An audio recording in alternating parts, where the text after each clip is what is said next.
आज की इस परिचर्चा में और बहुत ही रुचिकर विषय वाली इस परिचर्चा में आप सभी का हार्दिक अभिनंदन और स्वागत है। विषय जैसे कि आप अपनी स्क्रीन पे देख ही पा रहे हैं और इस विषय के बहुत सारे आयाम आपने जब ये देखा होगा विषय तो बहुत सारे प्रश्न, बहुत सारी जिज्ञासाएँ और बहुत सारे ज्ञान को आपने समेटने की कोशिश की होगी। लेकिन फिर भी वो बहुत सारा ऐसा ये विषय के पक्ष हैं जो हमारी समझ से बाहर हैं। तो इसीलिए आज की ये परिचर्चा विशेष रूप से इन शब्दों को, इन अवधारणाओं को, इनके दार्शनिक और जो वैज्ञानिक पक्ष है उसको जानने और समझने के लिए आयोजित की गई है। विषय जैसा कि आप देख पा रहे हैं अपनी स्क्रीन पे कि आकाश और उसके लिए जो प्रयोग किए जाने वाले शब्द हैं व्योम, अंतरिक्ष और नभस। ये आपको अंग्रेजी में इनके अनुवाद मिलने थोड़े से कठिन होंगे। इसको समझना थोड़ा-सा पृष्ठभूमि क्योंकि उस तरह की अंग्रेजी की नहीं है। तो इसलिए ये पर्यायवाची शब्दों को समझना थोड़ा-सा कठिन होगा। लेकिन आज की परिचर्चा इसी सारे विषय को लेकर के है कि कैसे हम अंग्रेजी या वैज्ञानिक भाषा की शब्दावली को और जो संस्कृत शास्त्रीय या हमारी परंपरागत शब्दावली है, कैसे उसको हम एक-दूसरे के समीप ला सकते हैं और अपनी समझ का विस्तार कर सकते हैं। तो व्योम, अंतरिक्ष, नभस और आकाश एक तरफ हैं। फिर आपके पास दिक् शब्द आ जाता है और जैसे दिशा शब्द बनता है और फिर ये लोक और भुवन जो 2 शब्द हैं, सामान्य रूप से लोक का प्रयोग होता है, भुवन का भी बहुत प्रयोग है, लेकिन फिर भी ये ज़्यादातर प्रयोग पौराणिक ग्रंथों में और दर्शन में इसका प्रयोग होता है। तो उसकी आज हम वैज्ञानिक और दार्शनिक मीमांसा के करने का प्रयास करेंगे और उसके लिए हमारे आज के विद्वान वक्ता Shri Arun Kumar Upadhyay ji, IPS, former ADGP, Bhubaneswar, Orissa से हमारे साथ जुड़ चुके हैं। तो विषय को आरंभ करते हुए मैं आप लोगों के साथ कुछ बातें साझा करना चाहता हूँ, इससे पूर्व कि मैं मुख्य वक्ता से आपका परिचय भी कराऊँ और उनको आमंत्रित करूँ। आकाश शब्द को जब आप सामान्य रूप से प्रयोग करते हैं, तो उसको स्पेस के अर्थ में समझ लेते हैं। एक इमीडिएट ट्रांसलेशन उसका हम अंग्रेजी में स्पेस कर लेते हैं, जिसका अर्थ होता है कि आप बीच में थोड़ा-सा स्थान दे दीजिए। तो आकाश एक तरह से स्थान देने वाली बात हो जाती है। लेकिन जब आप अपनी परंपरा में इसको देखने लगते हैं, तो आकाश शब्द के 2 पक्ष आपको दिखाई देते हैं। एक तो वो महाभूत के रूप में आपको दिखाई देता है कि आकाश नामक पंचमहाभूतों में से एक महाभूत है। दूसरी तरफ जब आप वैशेषिक दर्शन को देखते हैं तो वहाँ द्रव्यों में इसकी गिनती की गई है, इसको माना गया है। और एक महाभूत जो उत्पन्न हो रहा है आकाश, वो शब्द तन्मात्र से उत्पन्न हो रहा है। ये ध्यान देने वाली बातें हैं कि जिस आकाश को आप अनंत कह रहे हैं और उसके लिए आप शब्द प्रयोग करते हैं आकाशस्थ लिंगात, कि ब्रह्म का वो लिंग है, पहचान है, तो वो शब्द तन्मात्र से उसका आविर्भाव हो रहा है। लेकिन दूसरी ओर जब द्रव्य कहते हैं तो वो शब्द गुणकम आकाशम, कि ऐसा वो शब्द जो है वो उसका गुण है आकाश का। तो इस बात को थोड़ा-सा हमें और स्पष्ट करना होगा और जिसके ऊपर जो है विद्वान वक्ता आज हमें दिशा निर्देश देंगे। अब इस आकाश में 10 दिशाएँ हैं जिसको आप सभी जानते हैं।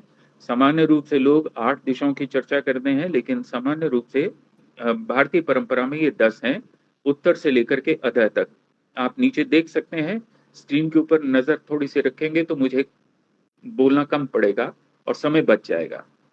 तो उत्तर, दक्षिण, पूर्व, पश्चिम, वायव्य, ईशान यानी कि बीच-बीच के जो कोण हैं वो सारे भी इसमें सम्मिलित होकर के ऊर्ध्व और अधः। और साथ ही साथ आप ये देखिए जो इसमें रुचिकर बात है, वो रुचिकर बात ये है कि किस तरह से इन्होंने दिक्पालों को या लोकपालों को भी इसके साथ दिशाओं के साथ जोड़ा है। तो ये भी हमें आज समझना होगा कि इन दिशाओं का इन लोकपालों या दिक्पाल दोनों शब्द प्रयोग होते हैं, उससे क्या संबंध है? और अगर आपको ध्यान हो तो गवर्नमेंट ऑफ इंडिया ने लोकपाल बिल भी लेकर के आए थे, लेकिन उसको कितना उन्होंने इफेक्टिवली लागू किया वो अलग विषय है, वो फिर कभी। लेकिन उन लोकपालों की अवधारणा जो है वो वहाँ तक पॉलिटिकल कॉन्टेक्स्ट में भी वो गई। ख़ैर एनीवे, तो कुबेर, यम, इंद्र ये जितने भी लोकपाल हैं, जो देवता जिन्हें आप कहते हैं, उनका इन दिशाओं से क्या संबंध है और उसकी हम क्या व्याख्या कर सकते हैं। जब आप दिशाओं को जान लेते हैं, तो दिशाओं के बाद फिर आप जानने लगते हैं कि आपके पास 14 लोक हैं। अब ये लोक शब्द अपने आप में बड़ा रुचिकर शब्द है, जैसा कि मैंने अपने नोट में लिखा था आमंत्रण देते हुए, कि इस लोक के बहुत सारे आयाम हैं, लेकिन अभी यहाँ पर हम केवल ले रहे हैं कि सत्य लोक से लेकर के पाताल लोक तक 14 लोकों की हमें जानकारी उपलब्ध होती है। सबकी विस्तार पूर्वक मुझे ज्ञान नहीं है। मैं नहीं जानता प्रत्येक लोक का अंतर क्या है, उसके तत्व कौन से हैं, उसके अंदर और कौन-सी बातें संग्रहीत हैं। लेकिन विष्णु पुराण में वहाँ पर इस 14 लोकों की काफ़ी विस्तार पूर्वक हमें चर्चा देखने को मिलती है। अब इसी लोक का जो एक और पक्ष हमें दिखाई देता है, जो कि वो भी हमारे लिए जानना बड़ा ज़रूरी है, वो है कि सूर्यलोक, चंद्रलोक, विष्णुलोक, पितृलोक आदि-आदि इस तरह के गंधर्व लोक, ये सारी शब्दावली को भी हमें आज जानना है। अब इसके साथ ये जो चित्र आप देख रहे हैं, ये जो व्यक्ति आप देख रहे हैं 14 लोगों का एक तरह से जो पर्सोनिफिकेशन है, उसके बीच में आपके सारी चक्र साधना है। यानी कि जो ऊपर के भू से लेकर के सत्यलोक है और नीचे अतल से लेकर के तलातल पाताल तक की लोक हैं, उनके बीच में मनुष्य की जो स्थिति है, वो इन 7 चक्रों में है। तो ये भी अपने आप में एक बड़ा रुचिकर विषय है कि इस सारे को हम कैसे जानेंगे और समझेंगे और इनके अंतर संबंध क्या हैं, ये हमारे लिए एक चुनौती है। अब जो मैंने आपके साथ साझा किया था नोट, उसमें ये लिखा ही था कि वेद में हमें ये मंत्र मिलते हैं। सबसे पहले तो एक तरह का संदेहपूर्ण जो हमें नास्ति सूक्त मिलता है 10-129 में, कि न तो सत था, न असत था, तो फिर आकाश कहाँ से आया, कैसे आया, ये प्रश्न भी हमारे सामने है। और फिर उसके बाद ऋग्वेद के पुरुष सूक्त में भी जब आप ये देखते हैं, ये मंत्र आप सभी जानते हैं, मुझे उसके बारे में ज़्यादा नहीं कुछ कहना।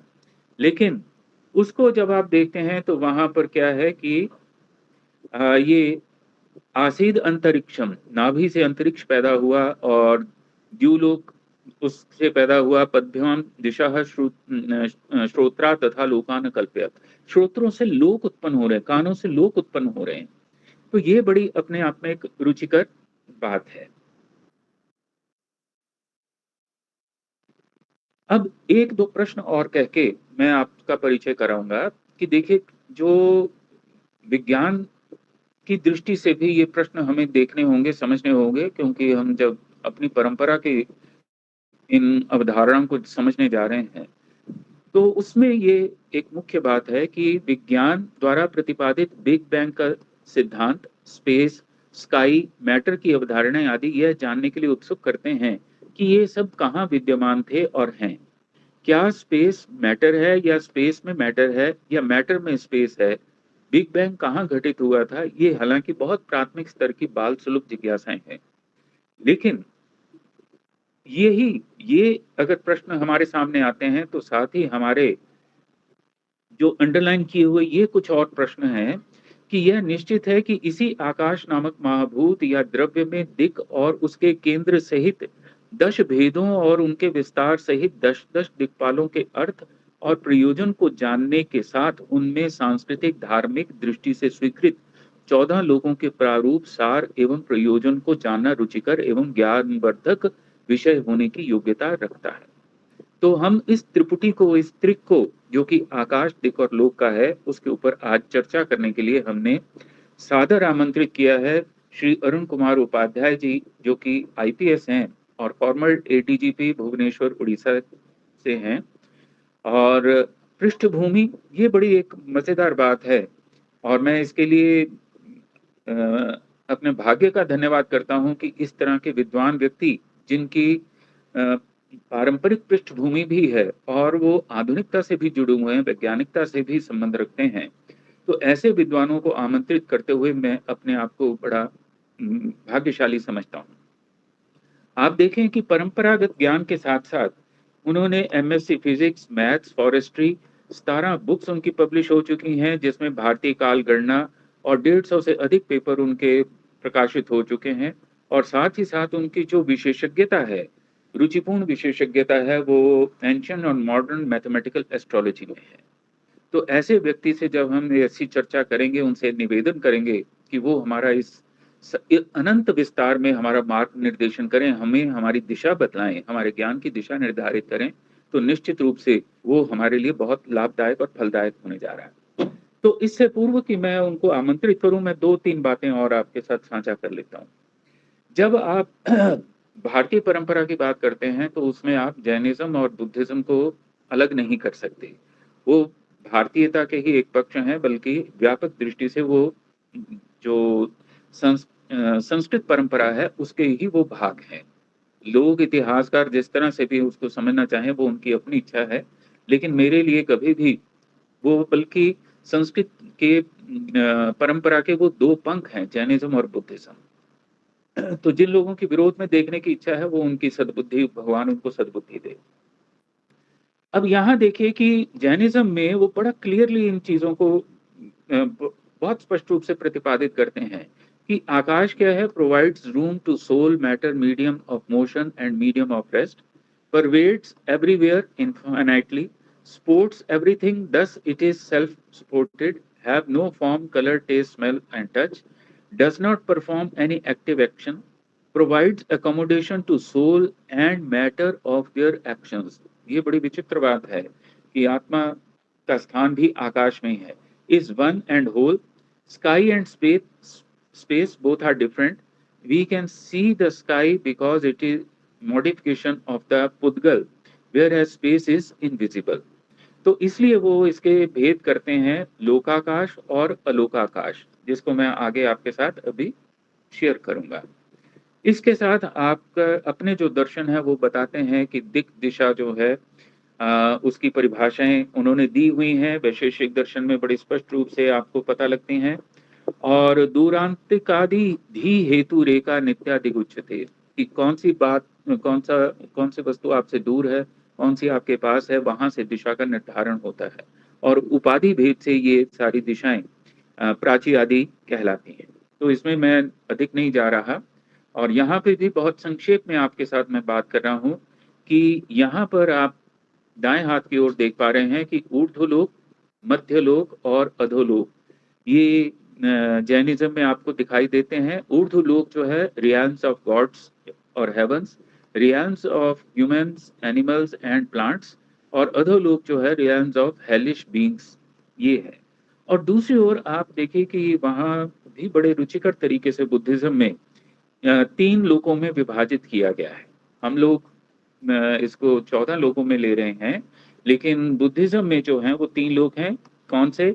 काम लोक, the world of sensuality, second जो रूप धातु लोक, वर्ल्ड ऑफ मटेरियल एग्जिस्टेंस, और अरूप धातु लोक, इममटेरियल, फॉर्मलेस, इन विच फॉर्मलेस स्पिरिट्स रिजाइड।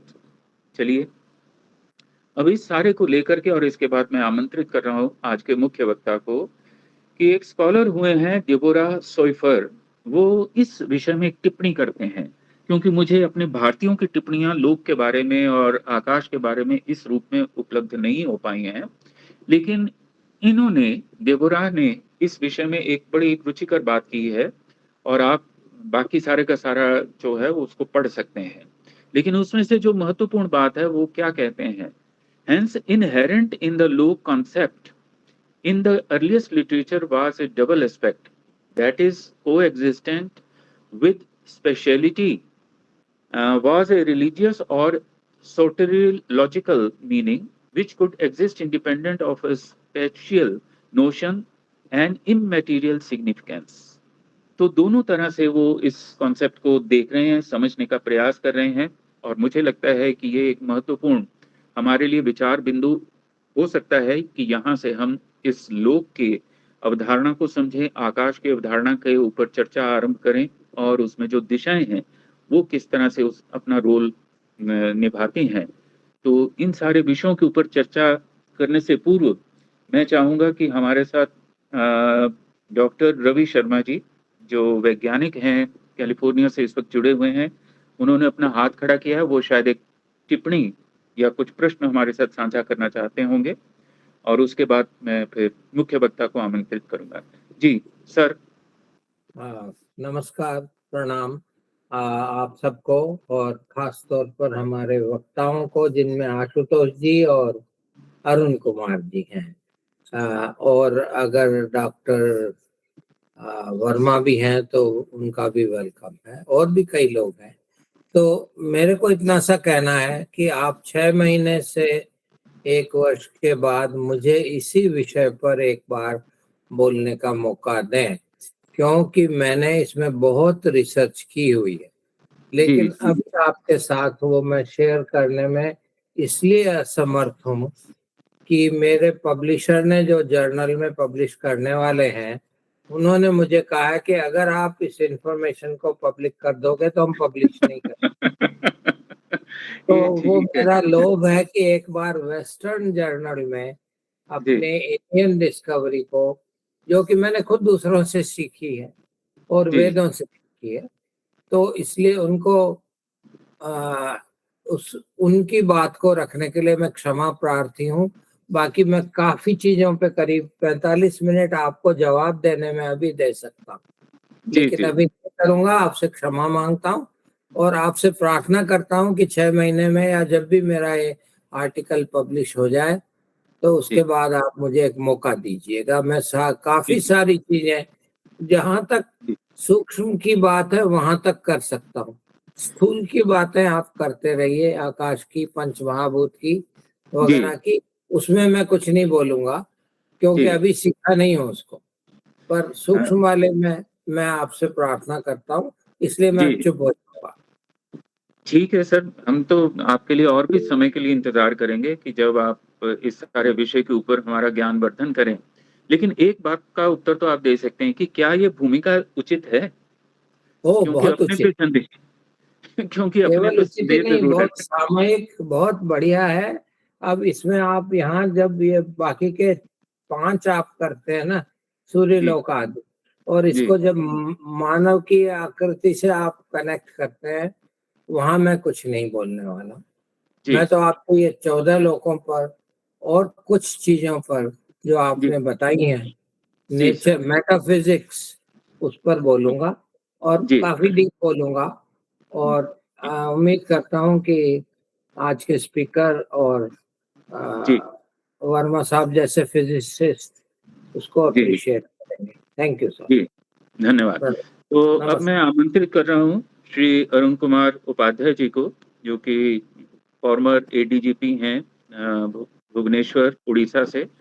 और पिछली बार भी आप लोगों ने सुना था कि काल कॉन्सेप्ट के ऊपर उन्होंने जिस तरह से, जितने अथॉरिटी के साथ, जितने अधिकार के साथ और तर्क के साथ उन्होंने अपनी बातें रखी थी, वो हमारे लिए बड़ी ही रुचिकर भी हुई, हमारा ज्ञानवर्धन भी हुआ। तो मैं उन्हें सादर आमंत्रित कर रहा हूँ कि वो अपनी चर्चा हमारे साथ आज इस विषय पे आरंभ करें। जी सर। नमस्कार। मैं भगवान श्री कृष्ण की स्तुति से आरंभ करता हूँ, जो ब्रह्मा जी ने भगवत पुराण में कही थी। सत्यव्रतम सत्यपरं त्रिसत्यम, सत्यस्य योनिं निहितं च सत्ये, सत्यस्य सत्यं ऋतसत्य नेत्रम, सत्यात्मकं त्वां शरणं प्रपद्ये। इसमें एक शब्द है त्रिसत्य, उसके अतिरिक्त अन्य 7 प्रकार के सत्य हैं। इसी प्रकार अथर्ववेद का आरंभ हुआ है, ये त्रिसप्ताह पर्यंत विश्वा। पुरुष सूक्त में भी है, सप्ताह शासन परिधया त्रि सप्ताह समिधा कृता। तो 3 और 7 के विभाजन से के आधार पर हमारा वैदिक विज्ञान है। ये जो सभी विषयों का विज्ञान है।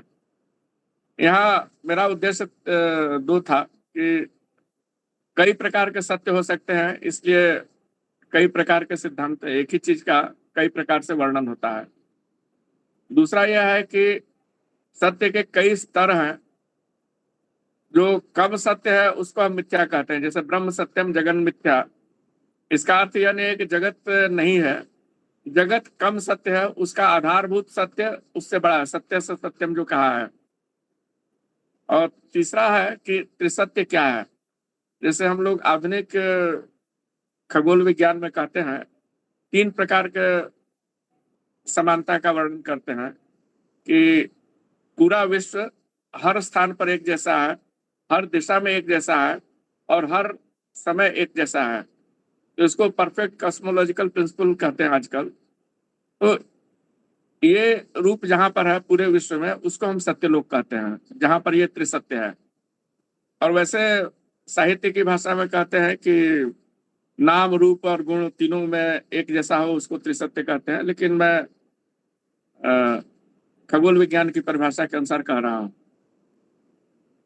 दूसरी बात है कि भाषा में शब्दों का जो अर्थ है, विज्ञान में उनके विशिष्ट अर्थ और परिभाषाएं हैं और उनकी माप है। तो जैसे जगत और विश्व हम सामान्य भाषा में एक ही अर्थ कहते हैं, लेकिन वेद या पुराण की भाषा में उनके अलग अलग अर्थ हैं। जैसे विष्णु को जगन्नाथ कहते हैं, शिव को विश्वनाथ कहते हैं। तो जगत और विश्व में अंतर है और ये तीन तरह के हैं। एक तो विश्व है, एक जगत है, एक जगत्यांग जगत है। ईशावास्य उपनिषद का पहला मंत्र जो है, ईशावास्यम इदम सर्वम यत् किंच जगत्यांग जगत। विश्व क्या है कि एक सीमा के भीतर जो प्रायः स्वतंत्र वस्तु है, उसको हम विश्व कहते हैं। जैसे मनुष्य शरीर एक विश्व है, पृथ्वी एक विश्व है, सौर मंडल एक विश्व है, ब्रह्मांड एक विश्व है। तो जगत क्या है? उसका गतिशील रूप, जो क्रियात्मक रूप है, वो जगत है। और जगत्यांग जगत क्या है? वो जो चक्रीय क्रम में जो निर्माण हो रहा है यज्ञ द्वारा, उसको जगत्यांग जगत कहा गया है। इसकी व्याख्या गीता के 8वें अध्याय के आरंभ में है कि ब्रह्म क्या है, कर्म क्या है और यज्ञ क्या है। जो कुछ है वह ब्रह्म है। सर्वं खलु इदं ब्रह्म जो कहा गया है छांदोग्य उपनिषद में। तो उसमें जो गति हो रही है, आंतरिक गति या बाह्य गति, उसको हम कर्म कहते हैं। आंतरिक गति दिखती नहीं है, वह कृष्ण कर्म है, कृष्ण गति है। और जो बाह्य गति दिखती है, उसको शुक्ल गति कहते हैं। ये इसी अनुसार यजुर्वेद के दो भेद हैं, शुक्ल यजुर्वेद और कृष्ण यजुर्वेद। उस तीसरा है यज्ञ। यज्ञ के बहुत सारे आयोजन होते हैं, बहुत सारे कर्म कांड होते हैं, उसमें उसके अर्थ में भ्रम हो जाता है। उसकी एकमात्र परिभाषा गीता में ही दी हुई है कि सृष्टि के आरंभ में ही प्रजापति ने कहा था कि आप यज्ञ द्वारा अपने आवश्यक चीजों का उत्पादन करें। उसके बाद कहा है कि ये चक्र में होता है, एवं प्रवर्तितं चक्रं नानुवर्तयति है। यह इस चक्र को हमेशा चलाते रहना है। तो यज्ञ चक्र में उत्पादन होता है। तो ब्रह्म का एक अंश कर्म हुआ, कर्म का एक अंश यज्ञ हुआ, जिससे चक्रीय क्रम में उत्पादन हो। वही लिखा है कि ईशावास्य उपनिषद की शांति पाठ में है, पूर्णमदः पूर्णमिदं पूर्णात् पूर्णम उदच्यते पूर्णस्य पूर्णमादाय पूर्णमेवावशिष्यते। उसके अन्य कई अर्थ है। जैसे ब्रह्म एक पूर्ण है, अनंत है, उसमें से कर्म भी अनंत है, उसको हटा दिया जाए तब भी अनंत बचता है। कर्म से यज्ञ को हटा दिया जाए तब भी अनंत बचता है। तो ये ब्रह्म कर्म यज्ञ के संदर्भ में परिभाषा है। दूसरी बात है कि आकाश और अंतरिक्ष क्या है। आकाश का मतलब खाली स्थान है या वास स्थान है, सामान्य अर्थ है। और अंतरिक्ष पूर्ण रूप से खाली नहीं है। ज्योतिष में जैसे शून्य के अर्थ में आकाश, व्योम, ख, नभ आदि शब्दों का प्रयोग हुआ है। अंतरिक्ष का प्रयोग मैंने कहीं नहीं देखा है। ये हो सकता है कि यह प्रयोग छूट गया हो या मैंने नहीं देखा। लेकिन अंतरिक्ष अगर शून्य होता तो उसकी शांति के लिए हम प्रार्थना नहीं करते। अंतरिक्ष गंग शांति, वो शांति पाठ में होता है, 10 शांति कहते हैं। पृथ्वी शांति, अंतरिक्ष, उसमें अंतरिक्ष की शांति कहते हैं, व्योम या आकाश की शांति नहीं कहते हैं। अंतरिक्ष अगर पूरा खाली रहता तो उसमें शांति की जरूरत नहीं होती। वो खाली नहीं है, शून्य नहीं है, इसलिए उसमें शांति की प्रार्थना की जाती है या कामना की जाती है। तो ये सामान्य वर्णन हुआ और मैं केवल माप के अनुसार चर्चा करता हूँ। मतलब उसी के अनुसार मैंने अध्ययन किया है, कहाँ कहाँ लोगों की माप दी गई है। यह माप मुख्यतः पुराणों में है। जैसे आधुनिक कॉस्मोलॉजी में, खगोल विज्ञान में प्राय 25 सिद्धांत हैं। वो 5 तरह की स्ट्रिंग थ्योरी है, 2 एम स्ट्रिंग थ्योरी है और कई तरह की 5 डायमेंशनल 4 डायमेंशनल बहुत सारे थ्योरी हैं, उनकी मैं चर्चा नहीं करूंगा।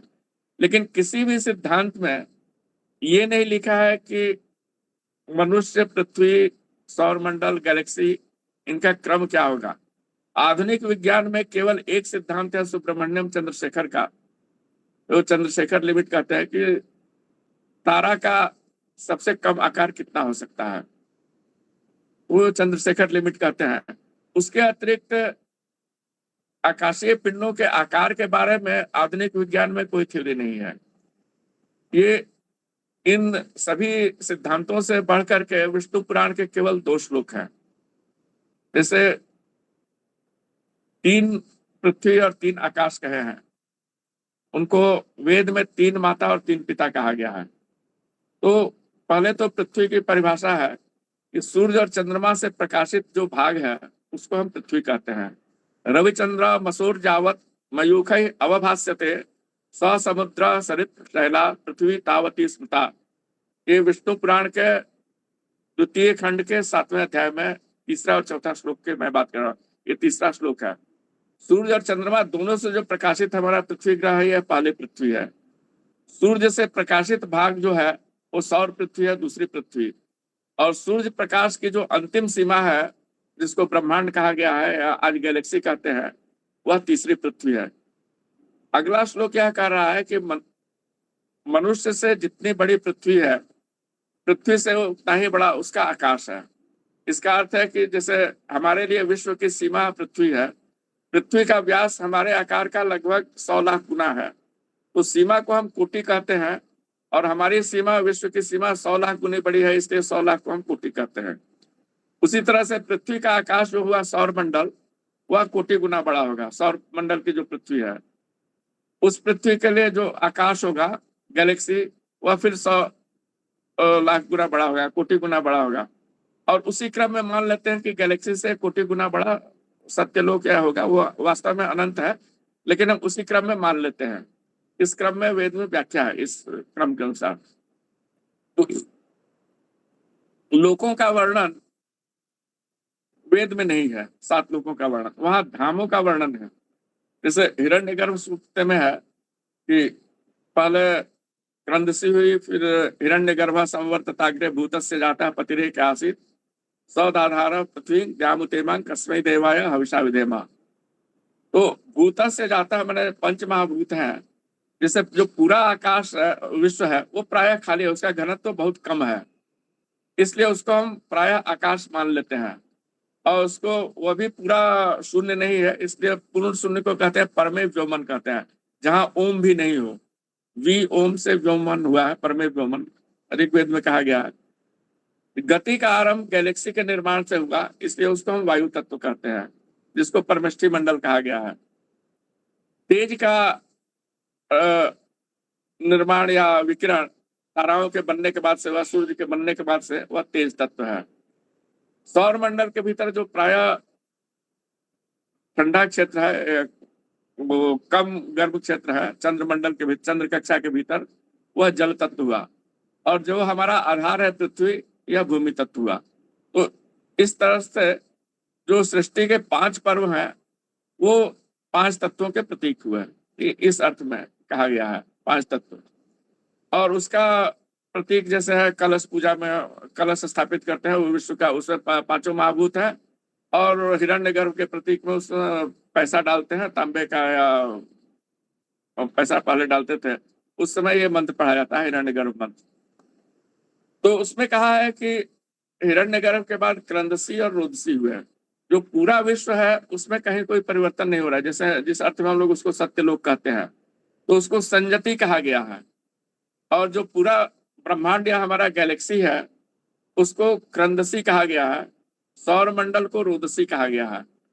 सूर्य से जो विकिरण निकलता है वो हम सूर्य का रुदन कहते हैं। तो एक सूर्य के रुदन का जो क्षेत्र है वह रुद्रसी हुआ या रुद्र का क्षेत्र हुआ। जो बहुत से लोग एक साथ रुदन कर रहे हैं उसको क्रंदन कहा गया है। लोक भाषा में रुदन और क्रंदन का दोनों का एक ही अर्थ है, लेकिन वेद की भाषा में इन दोनों के 2 अर्थ हैं। गैलेक्सी को क्रंदसी कहा गया है, वहां खरबों ताराओं का क्रंदन हो रहा है। सौर मंडल में केवल सूर्य का रुदन सुनाई देता है, उसका तेज दिखाई देता है। यह रुद्रसी हुआ या रुद्रलोक हुआ। तो इस अर्थ में ये तीन धाम, इनको धाम भी कहा गया है। परम धाम पूरा आकाश हुआ, पूरा विश्व हुआ, जिसको स्वयंभू मंडल कहते हैं।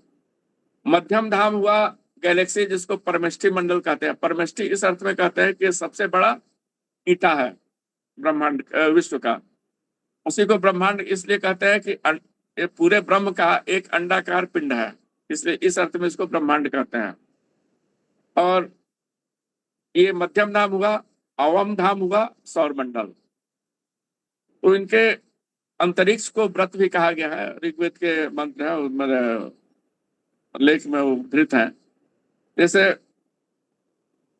जो मुगल रचना का जो स्रोत था उसको हम जल जैसा कहते थे। अब जो पिंड बन गया, जिसके एक सीमा दिखती है, बाउंड्री दिखती है, उसको हम पृथ्वी कहते हैं। बीच की जो निर्माणाधीन अवस्था थी उसको अंतरिक्ष कहते हैं, या उसको मेघ या वराह कहते हैं। मेघ क्या हुआ? जैसे जल और वायु का मिश्रण हुआ मेघ। धूमत ज्योति सलिलमलता सन्निपाता कमेघा, मेघदूत में है। तो जल और वायु के बीच की स्थिति है वो मेघ हुआ। या जो वराह है वो जल और स्थल दोनों का पशु है, इसलिए जो बीच का के निर्माणाधीन अवस्था है उसको मेघ या वराह दोनों कहा है वेद में।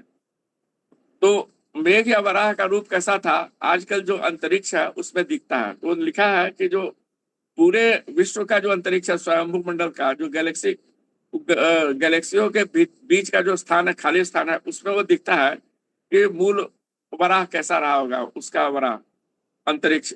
तो उस अंतरिक्ष को अर्जुना कहा गया है। गैलेक्सी का जो अंतरिक्ष है उसको वरुण कहा गया है। सौर मंडल का जो अंतरिक्ष है उसको मित्र कहा गया है।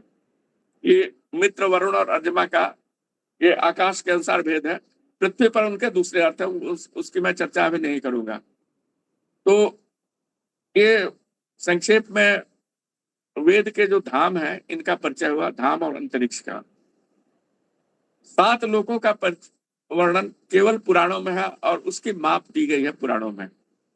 जैसे एक माप का तो निर्देश विष्णु पुराण में मैंने कहा कि मनुष्य से क्रमशः 1-1 कोटि गुना बड़े विश्व हैं। तो मनुष्य से बड़े विश्व के 5 स्तर हैं। एक तो भूमंडल हुआ जिस पर हम निवास करते हैं। दूसरा चंद्रमंडल हुआ, चंद्रमा की कक्षा न ज्यादा गर्म है न अधिक ठंडा है, इसके भीतर जीवन का विकास हो सकता है, इसलिए चंद्रमंडल, इसको एक मंडल माना गया है। उसके बाद सौर मंडल है, उसके बाद परमेष्टि मंडल कहा गया है ब्रह्मांड को या गैलेक्सी को। उसके बाद स्वयंभू मंडल है। तो मनुष्य से बड़े 5 स्तर हुए। मनुष्य 6ठा विश्व हुआ। तो मनुष्य से जो बड़े चंद्रमंडल उस सीरीज में नहीं आता है, 1-1 कोटि गुना बड़े सीरीज में नहीं आता है। तो मनुष्य से क्रमशः 1-1 कोटि गुना बड़े पृथ्वी, सौर मंडल, गैलेक्सी और पूरा विश्व कहा गया है। मनुष्य से छोटे 7 स्तर हैं जो क्रमशः 1-1 लाख भाग छोटे हैं, उनको भी विश्व कहा गया है। मनुष्य शरीर एक विश्व है। मनुष्य का शरीर का जो सेल है जिसको कलिल कहा गया है, कलिल का अर्थ ये लिखा है चरक संहिता में, गर्भ में सर्वधातुम कलनी करोति तस्मात् कलिला अव्यक्त विग्रह। अव्यक्त मतलब वो दिखता नहीं है, बहुत छोटा रहता है। सभी धातुओं का कलन करता है, उससे कलिल का हुआ है। कलिल में एक स्वर वर्ण निकाल दीजिए तो अंग्रेजी का सेल हो जाता है। कलिल से सेल हुआ है। तो कलिल को भी विश्व है। अनाद्यनंतं कलिलस्य मध्ये विश्वस्य सृष्टारमनेक रूपम, ये श्वेताश्वतर उपनिषद में कलिल को भी विश्व कहा गया है। तो मनुष्य आकार का लगभग 100,000 भाग छोटा है। हमारे देखने की जो सीमा है आंख की, वो हमारे आकार का प्राय 100,000 भाग है। लक्ष्य का अर्थ देखना, इसलिए 100,000 को हम लक्ष्य कहते हैं या 1 लाख कहते हैं। फिर सेल का फिर से 1 लाख भाग कीजिए, एटम हुआ। उसका भी माप और गुण दिया हुआ है श्वेताश्वतर उपनिषद में। बालाग्र शतभागस्य शतधा कल्पितस्य च भागो जीवः सविज्ञेयः सचानन्त्याय कल्पते। इसका वैज्ञानिक भाषा में अर्थ होगा कि बालाग्र मतलब केस का अंत हुआ, माइक्रोन साइज का होता है, उसका 10,000 भाग कीजिएगा, वो भाग जो है वो किसी रासायनिक क्रिया में या किसी निर्माण में नष्ट नहीं होता है, जो कि फिजिकल केमिस्ट्री में पढ़ाया जाता है। उसका आकार फिर से 1,00,000 भाग छोटा हुआ। एटम का फिर 1,00,000 भाग न्यूक्लियस हुआ, जिसको कुंडलनी का आकार कहा गया है। वो न्यूक्लियर फिजिक्स के लिए वही विश्व है। उसके नीचे और छोटे और 4 स्तर कहे गए हैं, जिनके आधुनिक विज्ञान में कोई चर्चा नहीं है। हाँ, अंतिम स्तर की चर्चा है, ऋषि तत्व है। ऋषिभ्य पितरो जाता पितृभ्यो देवदानवा देवेभ्यश्च जगत सर्वं चरंग स्थान मनु पूर्वशः। ये मनुस्मृति के 3 अध्याय का एक श्लोक है। तो सबसे मूल था ऋषि। ऋषि का लिखा है श्रमेण तपसा अरिषंतः तस्मात् ऋषयः, असत प्राण कहा गया है शतपथ ब्राह्मण के 6 अध्याय भाग में। तो श्रम और तप से वो खींचते हैं, मतलब ऋषि से हिंदी में जैसे रस्सी हुआ, रस्सी से हम खींचते हैं, तो उसको आजकल की भाषा में वही शब्द है स्ट्रिंग थ्योरी।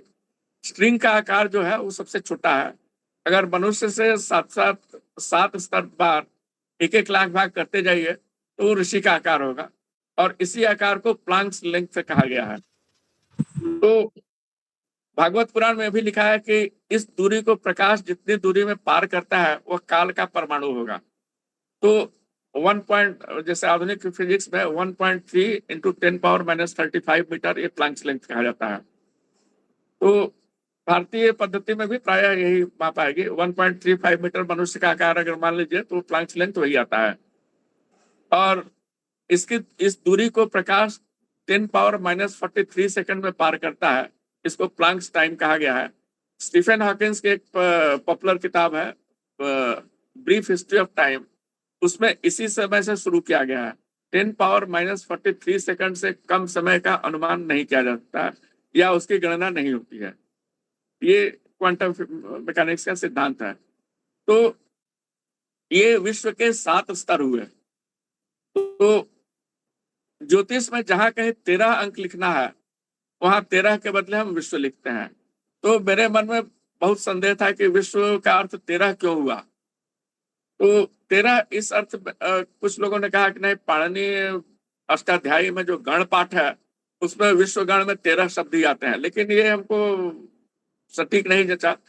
ये जो विश्वों का गणना माने आकार के अनुसार जो क्रम है, मनुष्य से छोटे 7 स्तर, मनुष्य 1 स्तर और ऊपर के 5 स्तर, कुल मिलाकर के विश्व के 13 स्तर हैं। तो जैसे मॉडर्न सिस्टम थ्योरी में infinite system sequence of system होता है, लेकिन वास्तविक विश्व में 13 ही सिस्टम है, कंप्लीट सिस्टम 13 विश्व है। तो यहाँ भी विश्व और भुवन में अंतर है। विश्व 13 है, भुवन 14 है। विश्व क्या है? एक सीमित, एक सीमा के भीतर एक स्वतंत्र पिंड है या संस्था है, उसको हम विश्व कह रहे हैं। भुवन क्रियात्मक संस्था है, जैसे जगत और विश्व का जो अंतर है उस अर्थ में भुवन है। भुवन का मतलब आप उसमें लिखा है कि आ ब्रह्मा भुवनान लोकान पुनरावर्तिनो अर्जुना। तो जो निर्जीव से काष्ठ से ब्रह्म तक जो भुवन है वो 14 है। वो जीवन के जो स्तर हैं वो 14 होंगे, लेकिन विश्व के स्तर 13 ही है, 13 विश्व है। तो उसमें जैसे सांख्य दर्शन में है कि आकाश में दिव्य सृष्टि 8 प्रकार की थी, पार्थिव सृष्टि 6 प्रकार की हुई। तो इस तरह से 14 प्रकार के सृष्टि हुई, जो भुवन सृष्टि कहलाते हैं। दिव्य सृष्टि का अर्थ यह समझते हैं कि जैसे प्राण का जो स्तर होगा, आकाश में 7 लोक हैं, हर लोक का एक जो प्राण का स्तर है, एवरेज स्तर है, वह एक सृष्टि मान सकते हैं। और एक जो परम ब्रह्म है वो इन 7 का मिला जुला है, उसको 8वां मान सकते हैं। तो आकाश में 8 दिव्य सृष्टि हुई।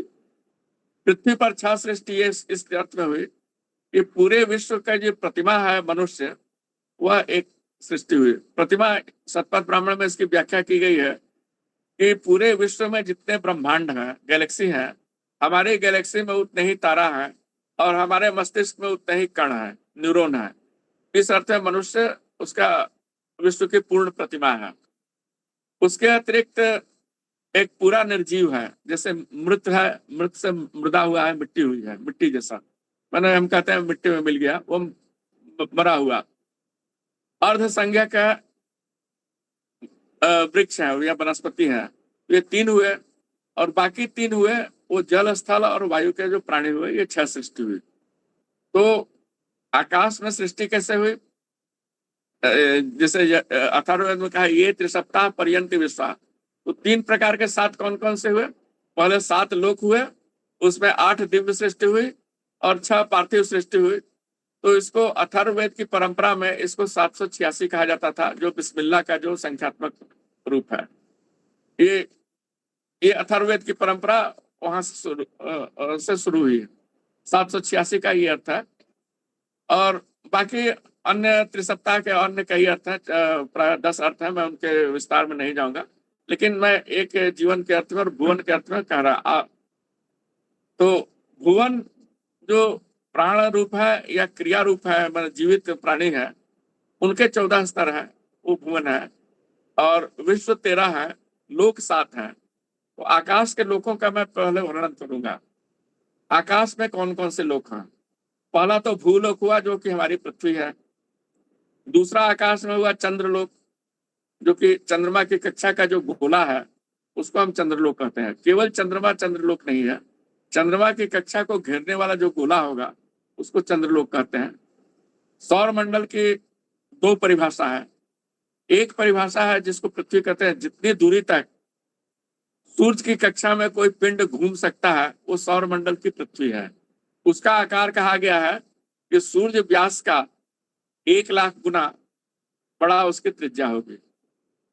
आधुनिक अनुमान, जैसे फारदेस्ट कॉमेट के जो ऑर्बिट है, उसका अनुमान है कि 60,000 से 1,50,000 एस्ट्रोनॉमिकल यूनिट के बीच में वो सबसे दूर वाले कॉमेट के कक्षा रहती है। तो आधुनिक अनुमान थोड़ा स्थूल है, वेद में, पुराण में उसको एक्यूरेट रूप में, शुद्ध रूप में कहा गया है। सौर मंडल की सीमा 2 प्रकार से कही गई है। सौर मंडल का जो आकाश है, द्यू है, उसकी परिभाषा है कि जहां तक सूर्य का प्रकाश ब्रह्मांड के पृष्ठभूमि से अधिक है, उसको हम सौर मंडल कहते हैं। और उसका आकार 30 धाम है। लिखा है यजुर्वेद, ऋग्वेद के 10वें मंडल का 189वां सूक्त है, उसका 3रा मंत्र है, 63 धाम विराजते वाक् पतंगाय धीयते प्रतिवस्तु रहद्युभि। तो 63 का 30 के अतिरिक्त और कोई अर्थ नहीं होगा। धाम मतलब जो क्षेत्र हुआ आकाश का। विराजते एक शब्द नहीं है, वी और राजते अलग अलग है पद पाठ में। मतलब राजते मतलब प्रकाशित है, जहां तक सूर्य का अधिक प्रकाश है, उसको, उसका आकार हम 30 धाम कहते हैं। और उसको हम सौर मंडल का आकार वाक मानते हैं। धीयते मतलब माना जाता है, ये कहा गया। 63 धाम विराजते वाक पतंगाय धीयते प्रति वस्तु रहद्युभि। प्रति जो वस्तु है, वस्तु मतलब बस्ती, हिंदी में बस्ती कह सकते हैं, या धाम है, वो अहा में माप होता है। अहा की माप कैसे होगी? ये बृहदारण्यक उपनिषद में है कि हर अहा या धाम है, वो पिछले धाम का 2 गुना होता है। पृथ्वी को पहला धाम आकाश में मेजरिंग रॉड माना गया, मापदंड माना गया आकाश के लिए। तो पृथ्वी से 30 बार 2-2 गुना करते जाइए, तो 2 पावर 30 गुना अर्थ डायमीटर, वो सौर मंडल का आकार होगा आकाश का। वही माप पुराणों में दिया हुआ है, विष्णु पुराण या प्राय सभी पुराणों में है कि सूर्य व्यास का 1,57,50,000 गुना बड़ा सौर मंडल का व्यास होगा। इसको स्थूल रूप में प्राय 15 जगह कहा गया है कि सौर मंडल की त्रिज्या, इस गोले की त्रिज्या प्राय 1 प्रकाश वर्ष है। तो इसी को कहा गया कि सौर मंडल को संवत्सर भी कहा गया है। मतलब 1 संवत्सर में जितनी दूरी तक सूर्य से प्रकाश जाएगा वो सौर मंडल होगा। गैलेक्सी की माप है, उसके बाद गैलेक्सी नहीं है, उसके बाद महरलोक कहा गया है। महरलोक का आकार तांड्य महाब्राह्मण वगैरह में है कि 2 पावर 40 इंटू अर्थ साइज होगा। मैं उसके विस्तार में नहीं जाऊंगा, कहाँ कहाँ उल्लेख है तांड्य महाब्राह्मण वगैरह में। तो इसमें प्राय 1000 तारा, हमारे जो स्पाइरल आर्म गैलेक्सी का है, उसको शेष नाग कहा गया है। और शेषनाग में जहां पर सूर्य है उसके चारों तरफ महरलोक में प्राय 1000 तारा है, उसको शेषनाग का 1000 सिर कहा गया है। उसमें एक सिर पर माने जो सूर्य है हमारा, उस उसके क्षेत्र में पृथ्वी कण मात्र है। यही लिखा हुआ है कि शेषनाग के 1000 सिर है, उसके एक सिर पर पृथ्वी कण मात्र है। तो स्पष्ट रूप से शेषनाग कोई सामान्य सांप नहीं है, वो आकाश की रचना को शेषनाग कहा गया है, जिसको स्पाइरल आर्म कहते हैं आजकल, उसको नाग कहा गया है। वेद में उसको अहिर्बुद्धि कहा गया है। अहि मतलब सांप, बुद्धि मतलब बाढ़ कह सकते हैं। और दूसरा वर्णन है कि इस जो सर्पाकार भुजा है उसको आकाश में गंगा की 7 धारा कही गई है। ये आश्चर्यजनक है, क्योंकि स्पाइरल आर्म के जो हमारे विपरीत साइड का जो है वो किसी भी टेलीस्कोप से देखा नहीं जा सकता। बीच में डस्ट है या ब्रह्मांड का केंद्र है, लेकिन माना गया है कि जैसे हमारे वाले भाग में जो धाराएं दिख रही हैं स्पाइरल आर्म की, उसी तरह से पीछे वाले भाग में भी होंगी। तो 7 धाराएं कही गई हैं। तो ऋग्वेद में 3 जगह कहा गया है कि आकाश गंगा की 7 धाराएं हैं। ये आश्चर्यजनक बात है। तो ये महरलोक हुआ, मतलब स्पाइरल आर्म की जो मोटाई का गोला है सूर्य के चारों ओर, उसको महरलोक कहा गया है।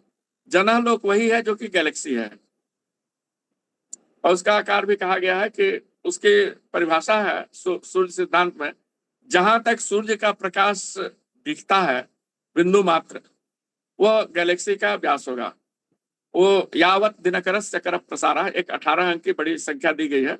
तो सूर्य सिद्धांत के माप के अनुसार प्राय 1,20,000 प्रकाश वर्ष आएगा, उससे थोड़ा अधिक आएगा गैलेक्सी का व्यास।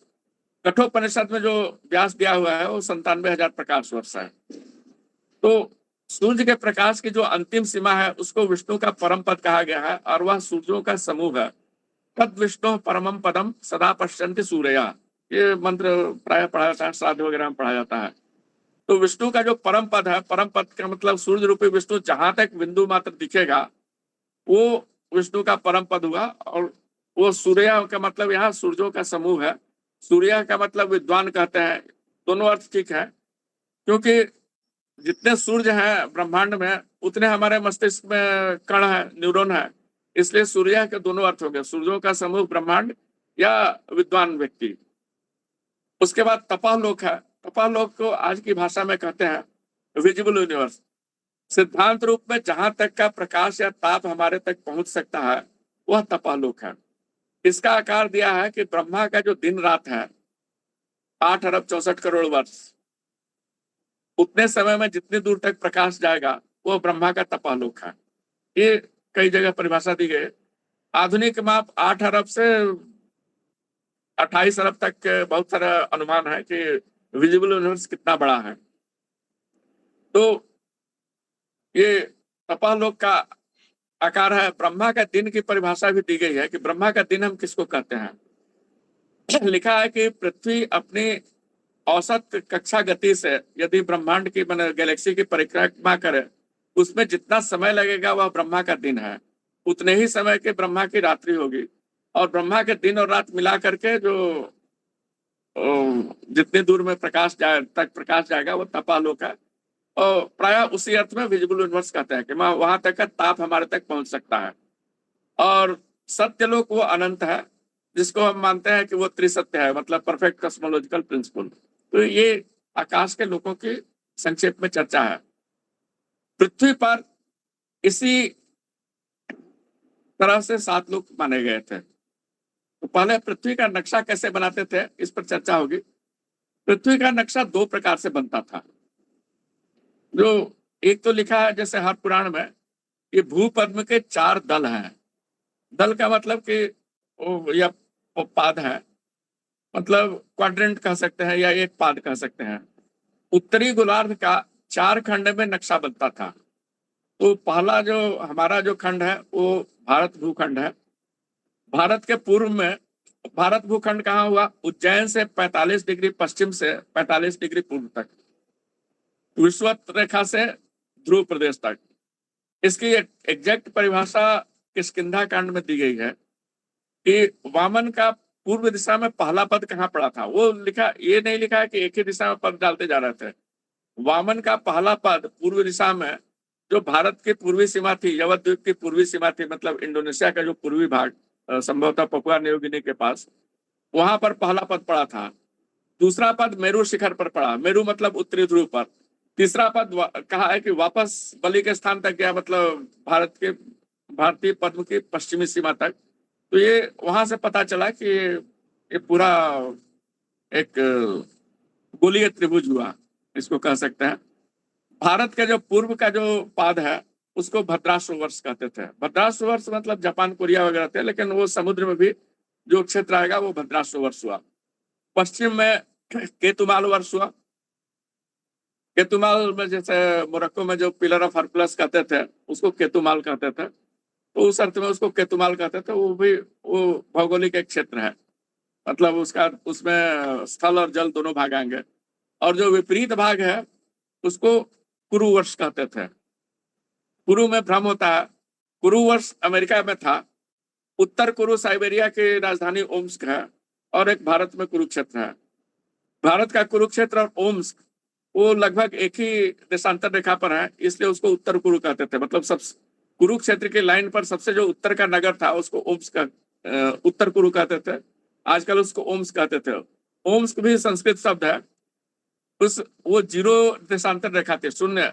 तो वहां से गणना शुरू करते थे कि किसी स्थान का देशांतर क्या होगा। जैसे ओम से सब मंत्र शुरू होते हैं, इसलिए उस स्थान को ओम वहां कहते थे। भारत में उसको उत्तर कुरु कहते थे, क्योंकि हमारे कुरुक्षेत्र की लाइन में है वो। ये उसकी परिभाषा है।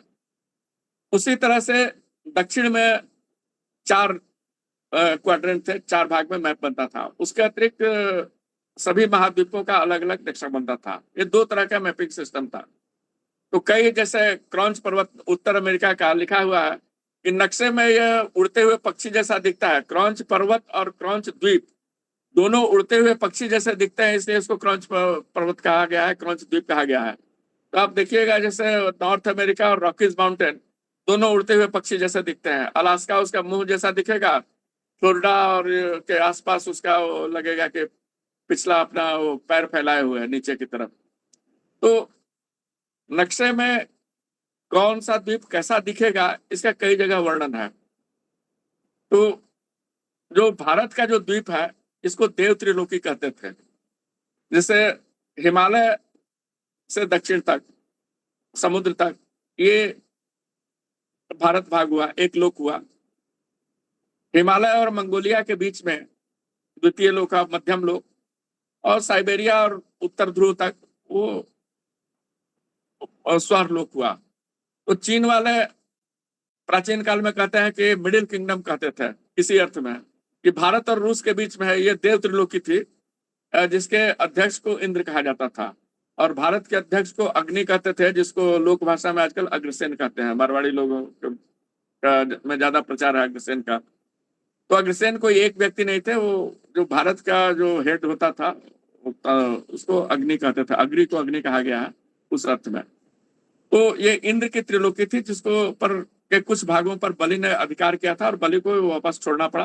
बलि वापस जहां गए उसका भी उल्लेख है कि वो भोगवती नदी के किनारे भोगवती नगर में रहते थे। तो नगर आज भी है। कोलंबिया की राजधानी जो बोगोटा है वो बोगोटा नदी के किनारे है। पहले अमेजन का भी संभवतः भोगवती ही कहते थे। जैसे गंगा जमुना मिलती है उसके बाद हम सिर्फ गंगा कहते हैं, उसको जमुना भी कह सकते थे। तो भगवती अमेजन में मिलती है, उसको अंत तक भोगवती ही कह सकते थे, लेकिन आजकल अमेजन कहते हैं। तो वहां पर बलि की राजधानी थी, और बलि का जो साम्राज्य था वो उत्तर अमेरिका में भी था, दक्षिण अमेरिका में भी था कुछ। तो उनको कहीं पाताल का भी राजा कहा गया है, कहीं रसातल का भी राजा कहा। उनका राज्य का कुछ भाग पाताल में था, कुछ भाग रसातल में था। तो पहले मैं तल की व्याख्या करता हूं। तल केवल पृथ्वी पर है, ये आकाश में नहीं है। तो उत्तर में भारत वाला जो पाद है उसको छोड़ दीजिए, 3 खंड है उत्तर में, और दक्षिण में 4 खंड है। इनको तल कहा गया है। इसी अर्थ में भागवत पुराण, देवी भागवत या विष्णु पुराण में व्याख्या है कि एक दूसरे के साथ उपचितम लिखा गया है, इंक्लाइन लिखा गया है, कि माने परस्पर इंक्लाइंड है। इनको तल कहा गया है। तो तल के हिसाब से भारत के पश्चिम में जो तल है वो अतल हुआ, अतल से इटली हुआ है। अतल के बाद जो समुद्र है अतलांतक है, ये सब नाम आज भी प्रचलित है। अतल के पश्चिम का जो तल है वह पाताल है। वो प्राय उत्तर अमेरिका, वो नक्शे के हिसाब से नहीं आएगा, उत्तर अमेरिका का पूरा भाग उसमें नहीं आएगा। पाताल के जो दक्षिण है वो रसातल है। लिखा है हिरण्याक्ष रसातल का राजा था। और अतल के नीचे जो है वो तलातल है। तल मतलब नीचे हुआ, अतल के नीचे हुआ तलातल। प्रहलाद को तलातल लोक का राजा कहा गया है। ये ब्रह्मांड पुराण के दूसरे खंड के 20वें अध्याय में है। लोकों का वर्णन कौन आदमी कहा गया था। तो भारत के जो दक्षिण है उसको तल या महातल कहते थे, मैंने देव त्रिलोकी के दक्षिण। तो उसको कुमारिका खंड भी कहते थे। दक्षिण से देखने पर, दक्षिण समुद्र से भारत अधोमुख त्रिकोण है, तो इसको शक्ति त्रिकोण कहते थे केंद्र में, तंत्र में। इस अर्थ में इसको कुमारिका खंड कहते थे। कुमारिका खंड के दक्षिण जो द्वीप समुद्र है उसको भी कुमारिका खंड ही कहते थे, जिसका शिलप्पाधिकारम तमिल महाकाव्य में वर्णन है। तो कई लोग कल्पना करते हैं कि कुमारिका खंड भी एक हिंद महासागर में, भारतीय महासागर में एक महाद्वीप था, लेकिन वैसा द्वीप कहीं वर्णित नहीं है, न उसका कोई जियोलॉजिकल एविडेंस मिला है। तो वो कुमारिका खंड, उस समुद्र को भी कुमारिका खंड कहते हैं, जैसे आजकल भी इंडियन ओशन या भारत समुद्र कहते हैं। तो भारत के नाम पर ही जो तल या महातल था उसको भारत समुद्र कहते थे। तो दक्षिण में तल के पश्चिम तो तलातल हुआ, मुख्यतः अफ्रीका। तल के पूर्व में जैसे भारत के पूर्व में जिसको भद्राश्व वर्ष कहा गया नक्शा के हिसाब से, तल के हिसाब से वो सुतल हुआ। सुतल मतलब सुमेरु के पास, उत्तर भाग में। वितल मतलब उसके विपरीत हुआ, वो ये प्राय प्रशांत महासागर में आएंगे, सुतल और वितल। तो ये 7 तल हुए। और 7 तो भारत में जैसे 3 लोक है, 3 लोग कहे गए हैं कि भारत, चीन और रूस, आज की भाषा में मैं कह रहा हूं। तो इनके 3 विभाग हैं। तो 3 बीच में 2 विभाग कॉमन है, इसलिए 7 लोग होते हैं। तो जैसे विंध्य पर्वत से पश्चिम का जो भाग है उसको भारत का भूलोक कहा गया है। विंध्य और हिमालय के बीच में जो भाग है उसको मध्यम लोक कहा गया है। जैसे रघुवंश में कहा गया अन्न जो मध्यम लोक पाला, या पुरुरवा को भी विक्रम उर्वशीयम में कहा गया वो भी मध्यम लोक के राजा थे। तो मध्यम लोक मतलब ये विंध्य और हिमाचल के बीच का जो प्लेन भाग है। नेपाल में भी आजकल उसको उनको मधेसिया बोलते हैं, जो प्लेन के लोग हैं। हिमालय स्वर्ग लोक है, उसका नाम त्रिविष्टप था। 3 विष्टप थे, मतलब विष्टप का तो पेड़ होता है, लेकिन उसको आजकल की भाषा में कैचमेंट एरिया कह सकते हैं। तो जिस क्षेत्र का पानी सिंध नदी से निकलता है, या वेद में उसको नद कहते थे, वो विष्णु विटप हुआ। बीच में शिव विटप हुआ, जिसको हम शिव की जटा कहते हैं, जहां का पानी गंगा नदी से बाहर निकलता है। और पूर्व में ब्रह्म विटप था, जिससे ब्रह्मपुत्र निकलता है। और ब्रह्मपुत्र के बाद का जो क्षेत्र था वो ब्रह्मदेश कहलाता था। तो ये सामान्य भूगोल हुआ। उसके बाद चीन को महरलोक कहते थे। महरलोक के लिखा है कि महरलोक क्यों कहा गया है कि ब्रह्मा ने वहां के लोगों को महान कहा था। आजकल केवल हान कहते हैं चीनी जाति को, तो इसलिए उसको महरलोक कहा गया। और महरलोक के बाद मंगोलिया को वो जनालोक कहते थे। तो जनालोक में लिखा है कि पितर लोग अंत में वहीं जाते हैं, गैलेक्सी में जाते हैं, अंत में बड़ी गुहा में जाते हैं, जो कठोपनिषद में कहा गया। तो पितर लोगों का जो मुकुल है, शायद वो अरबी का शब्द है, मतलब आजकल अरबी में है। तो मुकुल का अर्थ है कि मतलब प्रेत का कहाँ जाएगा। तो आकाश में जो प्रेत लोग है उसका पैरेलल ये है मुकुल। साइबेरिया को तपस लोग कहते थे। तपस से स्टिपिज हुआ है। और जो पोलर सर्किल के भीतर जो है क्षेत्र उसको सत्यलोक कहते थे। तो ये विस्तार में 7 लोग हुए, संक्षेप में 3 लोग हुए। दोनों हिसाब से चीन बीच में आता था, इसलिए चीन वाले अपने को मिडिल किंगडम कहते थे। ये संक्षेप में हुआ। उसके बाद मैं सामान्य रूप से महाद्वीपों का वर्णन करता हूँ। जो वर्तमान एशिया है उसको जम्बू द्वीप कहते थे। ये तो काफी मतलब बहुत विस्तार से इसका वर्णन है सभी पुराणों में, इसमें कोई भ्रम नहीं है। शक द्वीप क्या था इसके बारे में बहुत भ्रम है। शक जातियां जो थी वो दक्षिण यूरोप और मध्य एशिया की बिखरी हुई जातियों का जो संघ था उनको शक कहते थे। शक इसलिए कहते थे कि वो अलग अलग जातियां मिल करके मजबूत हो गई थी, शक्तिशाली हो गई थी, इस अर्थ में उनको शक कहते थे। भारत में भी शकद्वीपी ब्राह्मण लोग हैं। यहाँ का भारत के भीतर छोटा शकद्वीप है, जो पिलर जैसा स्तंभ जैसा पेड़ होगा वो मजबूत होता है, उसको शक कहते थे। जैसे उत्तर भारत में साल को शक कहते थे, जिसको सखुआ बोलते हैं।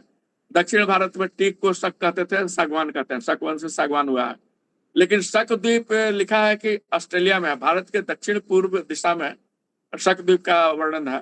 तो दक्षिण पूर्व दिशा में जो द्वीप है ऑस्ट्रेलिया, वहां लिखा है कि बहुत प्रकार के वहां शक वृक्ष है।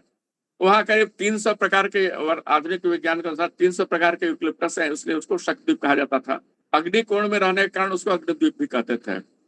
उत्तर अमेरिका को क्रॉन्स द्वीप कहा गया है, दक्षिण अमेरिका को पुष्कर द्वीप कहा गया है, और अफ्रीका में जो यूरोप का भाग है उसको प्लक्स द्वीप कहा गया है।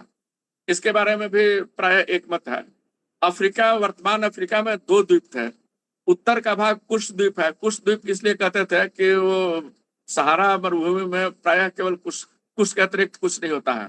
ये लिखा है कि वहां सिर्फ कुश होता है, तो इसलिए उसको कुश द्वीप कहते थे। दक्षिणी भाग को शाल्मली द्वीप कहते थे। विषुवत रेखा के जो दक्षिण है अफ्रीका में, उसको शाल्मली द्वीप कहते थे। तो लोग आप पुराणों में जो माप देखेंगे वो विचित्र तरह की माप है। जैसे पृथ्वी का व्यास 1000 योजन माना गया है, तो पुष्कर द्वीप उसको लिखा है कि वलयाकार है, उसका वलय की मोटाई 16 करोड़ योजन है। भागवत पुराण या विष्णु पुराण के अनुसार गणना कीजिएगा। तो वास्तविक पृथ्वी के द्वीप गोलाकार या वलयाकार नहीं है। ये पृथ्वी से देखने पर ग्रहों की कक्षा जैसे दिखती है, उसी पृथ्वी के ही द्वीपों के नाम वहां भी दिए गए हैं। ये भी विष्णु पुराण में लिखा है कि जो नदी, पर्वतों या समुद्र के नाम पृथ्वी पर है, वही नाम सौर मंडल और ब्रह्मांड में दिए गए हैं। आजकल भी वही होता है। जैसे मार्स, मंगल पर या चंद्रमा के क्षेत्रों के नाम भारत के वैज्ञानिकों के नाम पर है, या यहाँ के पर्वतों के नाम पर है। तो आजकल भी वैसे ही नाम दिया जा रहा है, प्राचीन काल में भी वैसे ही नाम दिए गए थे, इसलिए भ्रम होता है। तो पृथ्वी के से देखने पर चंद्रमा की कक्षा तो गोलाकार दिखती है, तो जहां तक पृथ्वी का ग्रेविटेशनल फील्ड है उसको जम्बू द्वीप कहा गया है। उसके बाद बाकी जो क्षेत्र है वो वलयाकार होंगे। बाकी ग्रहों के जो परिक्रमा वलयाकार दिखेंगे पृथ्वी से। तो अंतिम वलय जैसे यूरेनस तक का दिखता है, तो इसको कहा गया है कि 100 करोड़ योजन व्यास की चक्राकार पृथ्वी इसको कहा गया। सौर मंडल की जो ग्रह कक्षा है, इसमें 2 भाग क्या है। भीतर का यूरेनस तक का जो भाग है उसको लोक भाग कहा गया। लोक मतलब प्रकाशित भाग। बाहरी भाग जो है यूरेनस के बाहर, नेपच्यून तक की ही गणना है 100 करोड़ योजन में। प्लूटो को नहीं गिना गया है उसमें। मैंने उस पर विस्तार से लेख लिखा था कि प्लूटो जैसे कितने पिंड है भागवत पुराण के अनुसार, तो वो अलग विषय है। तो बाहरी भाग में कम प्रकाश है, इसलिए उसको आलोक मतलब कम प्रकाशित भाग कहा गया है। यहाँ लोक आलोक का ये अर्थ है। और भूगोल में लोक आलोक का अर्थ है कि जो लोकालोक पर्वत है, रॉकीज माउंटेन और एंडीज माउंटेन दक्षिण अमेरिका का, वो लगभग उत्तर ध्रुव से दक्षिण ध्रुव तक जाता है, इसलिए उसको लोकालोक पर्वत कहते थे, दोनों को मिला करके। और केवल उत्तर भाग में क्रॉन्च पर्वत कहते थे। दक्षिण भाग में उसके 3 खंडों के अलग अलग नाम है, उनके ऊपर मैं विस्तार से नहीं जाऊंगा। तो ये मुख्य भूगोल हुआ। उसके बाद अंग्रेज जी ने लोकपालों की चर्चा की थी। ये लोकपाल संस्था भारत के केंद्र के संदर्भ में है। जैसे लिखा है कि इंद्रो वाहने पितृपते नैऋतो वर्णो मरुत कुबेर ईशा पतया पूर्वादीनां दिशांक्रमात्। अमर को उसका एक श्लोक है याद रखने के लिए। तो पूर्व दिशा के लोकपाल इंद्र थे। इंद्र की अमरावती का स्थान लिखा है कि वो इंडोनेशिया के पूर्वी भाग में था। ये किष्किंधा कांड वगैरह में लिखा है। इंद्र का जो हाथी था ऐरावत, उसको वटूरी कहा गया है। बर्मा, थाईलैंड और कंबोडिया में एक इरावती नदी है, उस क्षेत्र का जो हाथी था उसको ऐरावत कहते थे। वायु पुराण के 36वें और 38वें अध्याय में इनका विस्तार से वर्णन है। उस क्षेत्र के हाथी वो सफेद होते थे और वो इरावती के सुत थे, इसलिए उनको ऐरावत कहा गया था। मतलब इरावती क्षेत्र के वो बच्चे थे। इरावत्या, ऐरावत्या सुता लिखा गया, इरावत्या सुता। तो वटूरी शब्द भी वहीं प्रचलित है, जो वेद में वटूरी और महावटूरी कहा गया हाथी को, हिंद के हाथियों को। तो मैंने थाई प्रोफेसर से पूछा, भारत में ये कहीं नहीं प्रचलित है, केवल थाईलैंड में वटूरी का अर्थ हाथी होता है। उत्तर में जैसे कुबेर की अलकापुरी थी, जिसका मेघदूत में वर्णन है, प्राचीन काल में कभी रही होगी, तो कुबेर को उत्तर का स्वामी कहा गया। ईशान कोण का मुझे समझ में नहीं आ रहा था, मैंने पूछा, काठमांडू में पशुपतिनाथ की पूजा ईशान के रूप में होती है, इसलिए उज्जैन से उत्तर पूर्व की दिशा को ईशान कोण कहा गया है। मरुत कोण माने उज्जैन से अफगानिस्तान की दिशा में मरुत कोण होगा। तो इसका एक वर्तमान अवशेष यह है कि देवनागरी लिपि का बारे में वर्णन है कि इंद्र ने मरुत की सहायता से शब्दों का ध्वनि खंडों में विभाजन किया, 49 खंडों में, क्योंकि मरुत 49 होते हैं। तो वो देवनागरी लिपि इंद्र से मरुत क्षेत्र तक ही प्रचलित है आज भी। दक्षिण में ब्राह्मण लिपि है, जिसके परंपरा में तेलुगु और कन्नड़ है। तो फिर पश्चिम में वरुण का क्षेत्र है। वरुण को याद संपत्ति कहा गया है। तो जैसे अपपति अर्थ में महाराष्ट्र में अप्पा साहब कहते हैं, माने महाराष्ट्र तट से अरब तक उनका वरुण का क्षेत्र था। उनको याद संपत्ति कहते थे, याद से ताजिक हुआ है। तो ताजिक लोग बाद में भाग गए, ताजिकिस्तान चले गए, तो वहां के राजा वरुण थे, अरब देश के राजा, तो इसलिए वरुण पश्चिम के लोकपाल हुए। दक्षिण पश्चिम को निवृत्ति कहा गया है। निवृत्ति का अपभ्रंश नाइजीरिया क्षेत्र उस समय का प्रोमिनेंट था, तो नाइजीरिया को निवृत्ति कहा गया है। निवृत्ति से नेग्रिटो हुआ है, जिसमें रित नहीं हो, या अबिसिनिया अर्थ भी उसी अर्थ में है। भारत में समाज को विष कहते थे, उसका विपरीत अविष होता है। तो इथियोपिया और नाइजीरिया, वो जो क्षेत्र है भारत से दक्षिण पश्चिम दिशा में, वो नैऋत्य क्षेत्र, नैऋत्य कोण हुआ। दक्षिण में यम क्षेत्र इसलिए कहा गया है कि जो अंटार्कटिका द्वीप है वो 2 खंड में है, उसको यम द्वीप कहते थे, तो वो दक्षिण की दिशा में यम द्वीप हुआ। और दक्षिण पूर्व में ऑस्ट्रेलिया को अग्निद्वीप कहते थे। अग्निकोण क्यों कहते थे ये कहना कठिन है। तो एक कल्पना है, उसका कोई प्रमाण मुझे नहीं मिला, कि वहाँ न्यूक्लियर बम का प्रयोग हुआ था या कुछ हुआ था, जिससे वहाँ पूरा रेगिस्तान हो गया। तो कम से कम वो गर्म भाग तो है, इसलिए वो अग्निकोण कहा जाता है। वो सबसे गर्म क्षेत्र है मानते थे भारत के निकट, इसलिए उसको अग्निकोण कहते थे। ये लोकपालों का संक्षेप में विवरण है। ये केवल भारत के संदर्भ में ही थे, भारत के केंद्र भाग के संदर्भ में। तो इतना का संक्षेप में इतना ही कह सकता हूँ, और बाकी मेरे लेखों में आप पढ़ सकते हैं। जी डॉक्टर साहब, आपने जितनी सूचनाएं और जितने क्या कहूँगा कि निरंतर आपने जिस तरह से हमें आज ये सूचनाएं और ज्ञान प्रदान किया है, वाकई आपके लेक्चर को मुझे दोबारा भी सुनना पड़ेगा, क्योंकि मैं सारा ग्रहण नहीं कर पाया। और जितनी रुचिकर चीजें आपने बताई हैं, ये मुझे तो शायद खुद लगा भी रहता तो मैं शायद ये ज्ञात नहीं कर सकता था।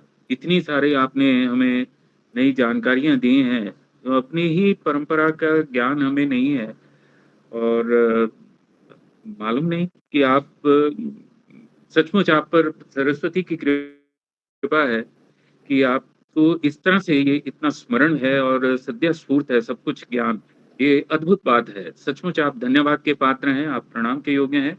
वाकई मैं आह्लादित हूँ आपके इस आज के वक्तव्य से। तो और समय ना लेते हुए निश्चित रूप से अब ये समय है कि हम परिचर्चा के जो प्रश्न हैं, जिज्ञासाएं हैं, टिप्पणियां हैं, सहमति असहमति जो भी है, वो हम आपस में साझा करें, और उसके ऊपर अरुण कुमार जी जो हैं अपना वक्तव्य देंगे। तो यदि किसी की कोई टिप्पणी है, कोई प्रश्न है, कोई जिज्ञासा है, वो ये सर रवि जी।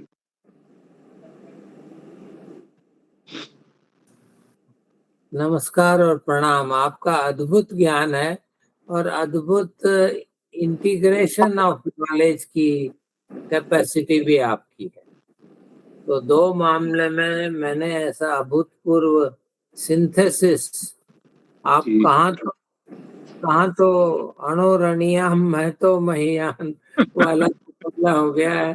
तो you are able to connect astronomy, geomorphology, topography, geometry and directions, you are able to certainly integrate lot of things.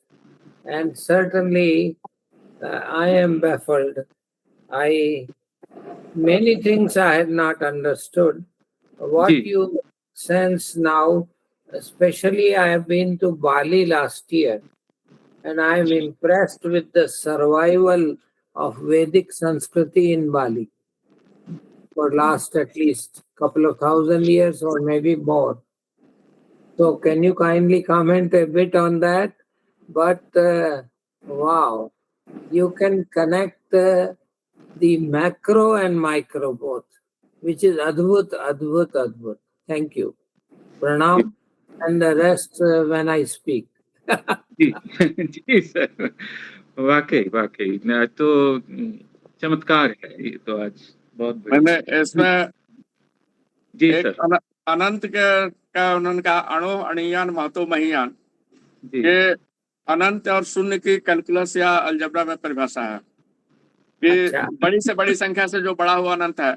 लेकिन वेद में 3 से अधिक अनंतों की चर्चा है। अनंता वही वेदा 33 ब्राह्मण में है कि भरद्वाज ऋषि 3 जीवन तक वेद का अध्ययन किया, बाकी रह गया तो इंद्र से उन्होंने कहा कि चौथा जीवन चाहिए। तो इंद्र ने उनको 3 धूलि के ढेर पर्वत दिखाया, कहा कि तुमने इनमें से एक एक मुट्ठी धूल ही लिया है। तो ये अनंता वही वेदा उसी संदर्भ में कहा है। ये बहुवचन में है, इसका अर्थ है कि कम से कम 3 प्रकार के अनंत हैं। तो 3 प्रकार के अनंतों का नाम नहीं विष्णु सहस्त्रनाम में वास्तव में 3 प्रकार के अनंतों, एक तो अनंत है, एक असंख्य है, एक अप्रमेय है। तो संख्य का मतलब जो 1 2 3 से गिना जा सके, जो अलग अलग पिंड है उनको गिना जा सकता है, तो वो संख्य अनंत है। ऋग्वेद संख्य अनंत है क्योंकि उसमें ऋग्वेद जाता है सर्वस्व मूर्तिमाहु, जितने अलग अलग पिंड है उनका वर्णन ऋग्वेद में उनको गिना जा सकता है। यजुर्वेद गति रूप है, गति मतलब जैसे रेखा में गति होती है उसको गिन नहीं सकते हैं, तो असंख्य अनंत होगा। और सामवेद अप्रमेय अनंत है। इन तीनों अनंतों की व्याख्या वीरसेन ने, जैन एक गणितज्ञ थे, उन्होंने वीर धवला पुस्तक में तीनों अनंतों को मिलाकर के 9 प्रकार के अनंतों की व्याख्या की है। वो आधुनिक कैलकुलस या रियल एनालिसिस की किताब में देख सकते हैं 3 प्रकार के अनंत क्या क्या है। अच्छा, ये तो कमाल की बात है। नहीं, आपने एक बात बता दी। तो एक अनंत और एक असंख्य और अप्रमेय, यही अप्रमेय 3 है। मतलब हाँ, मैं समझ गया ये। असंख्य को गणित से परिभाषित किया जा सकता है गणित सूत्र में। जी। अप्रमेय को गणित से परिभाषित नहीं कर सकते हैं। जी वो सामवेद है। हाँ, लेकिन ये आपने मुझे बहुत नई एक नया विचार दे दिया है। इसके ऊपर जरूर मैं निकट भविष्य में एक चर्चा जरूर आयोजित करना चाहूंगा। जी, इससे पहले की और कोई बात, डॉक्टर मनमोहन शर्मा जी। नमस्कार सभी को। अरुण कुमार जी ने बहुत ही विस्तृत अध्ययन किया है और विपरीत विषयों के आदमी होकर के फिजिक्स में, मैथमेटिक्स में, फॉरेस्ट्री में और फिर संस्कृत के धारा प्रवाह उदाहरण जिस प्रकार से दे रहे हैं कहीं कहीं उठा करके, निश्चित ही ये अलग प्रकार के जीव हैं, ये वही मैं मानता हूँ। और मेरा इनसे कहीं मुझे याद आ रहा कि ज्योतिष सम्मेलन में कभी कई साल पहले मिला था, मुझे याद नहीं आ रहा कहाँ मिले थे, लेकिन किसी ज्योतिष सम्मेलन में इनसे मेरा परिचय हुआ था। मैं ये ऐड करना चाहूंगा कि वाल्मीकि रामायण में जो इनकी बात हो रही है अंतरिक्ष के, आकाश के विभागों की, उसमें एक छोटा संकेत वहां भी मिलता है हमें। वहां पक्षियों के उड़ने से उनका डिवीजन किया गया है। वो बताते हैं कि चिड़िया इस लोक तक उड़ सकती है, बाज इस लोक तक उड़ सकता है, गिद्ध वहां तक उड़ सकती है, चील वहां तक उड़ सकती है। तो एक बहुत प्राइमरी जो है और देसी रूप में एक परिभाषा जो है वाल्मीकि रामायण में हम इस प्रकार की पाते हैं, जहाँ एक प्रयास किया गया इस प्रकार का। और मैंने एक थीसिस में जो है ज्योग्राफी की में जो वाल्मीकि रामायण पर थी, उसमें इसे देखा, ये बहुत ही विचित्र लगा कि आज जो जिसमें हम बांट रहे हैं आकाश को अलग अलग वैज्ञानिक खंडों में, उसी प्रकार के उदाहरण हम वहां पर भी पाते हैं वेदों के अतिरिक्त। धन्यवाद। धन्यवाद डॉक्टर साहब। और किसी का कोई प्रश्न या कोई टिप्पणी है तो एक दो बातें तो मैं खुद भी जानना चाहता हूँ। एक तो डॉक्टर साहब इस के ऊपर दोबारा टिप्पणी करेंगे आप? 786 की जो संख्या आपने गिनाई थी, वो किस तरह से आपने दोबारा उसको अथर्ववेद के साथ जोड़ा? और दूसरा, ये जो पृथ्वी की जो मैपिंग है 2 प्रकार की, इसको बहुत संक्षेप में, क्योंकि ये निकट भविष्य में जो ज्योग्राफी का एक प्रपोज़ल है, उसको मैं इस विषय के साथ फिर जोड़ूँगा। ना जी। मैपिंग के बारे में यही लिखा, मैंने वर्णन किया है कि जैसे मेरू को पिरामिड के आकार का कहा है। मतलब अच्छा। उसका जो वर्णन है कि मेरू के 4 पार्श्वों के 4 रंग कहा गए हैं। जैसे उत्तरी गोल का मैप बनेगा तो आजकल भी नक्शे में 4 रंगों का ही प्रयोग करते हैं। वो मेरू के 4 पृष्ठों के 4 कलर रंग कहे गए हैं। जी। और उसका आकार जैसे 1 लाख योजन ऊंचा कहा गया है।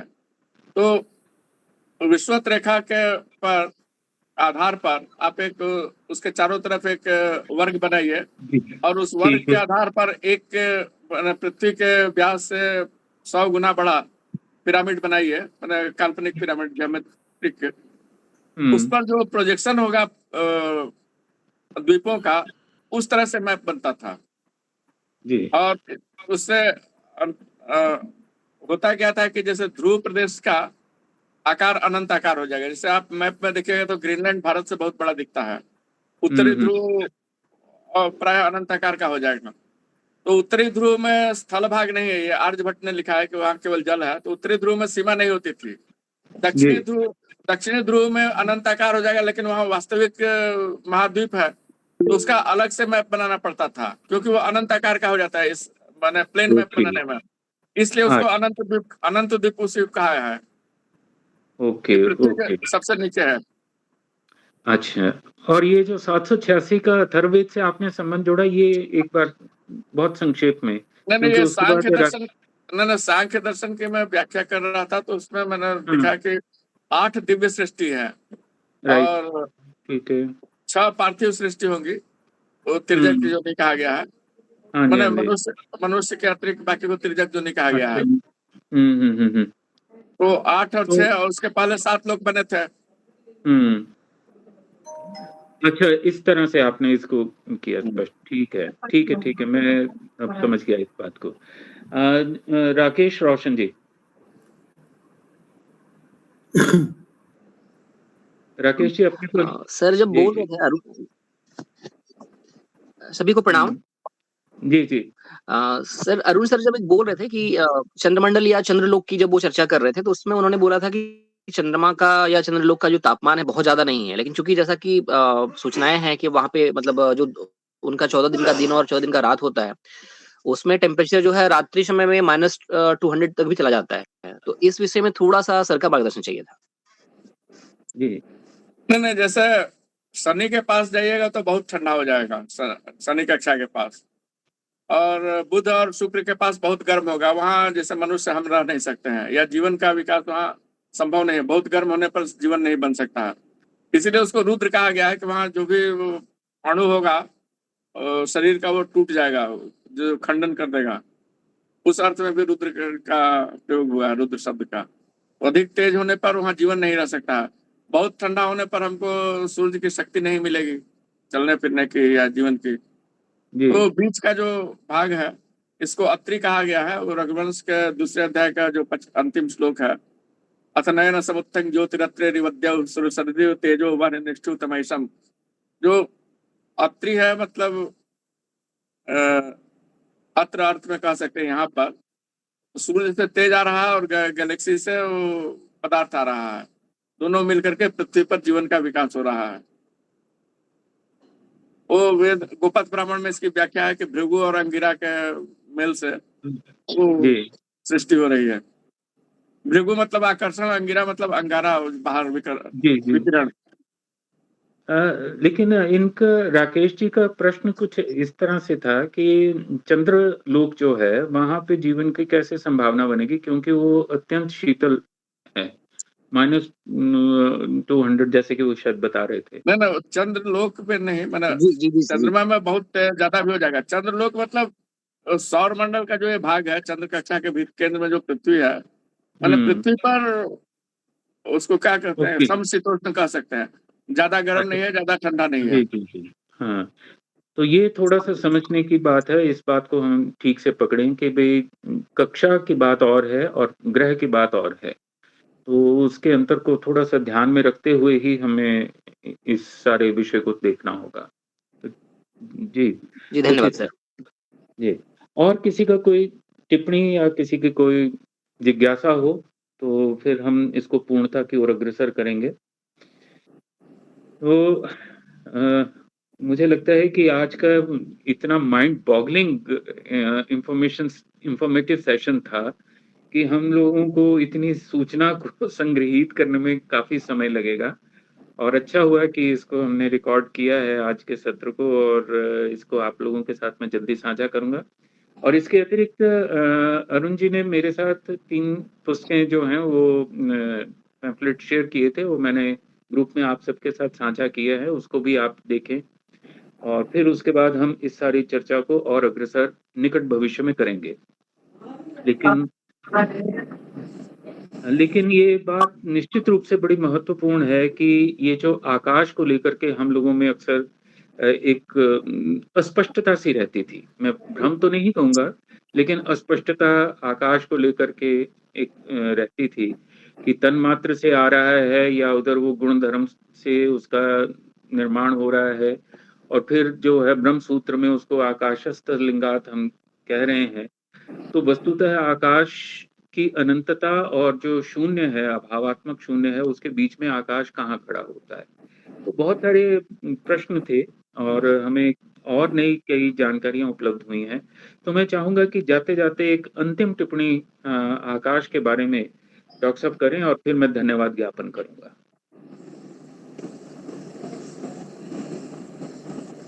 ये जो तन्मात्र है और जो शब्द गुण है और आकाश की अनंतता और शून्यता, इस 2 के ऊपर अगर एक बहुत संक्षेप में टिप्पणी।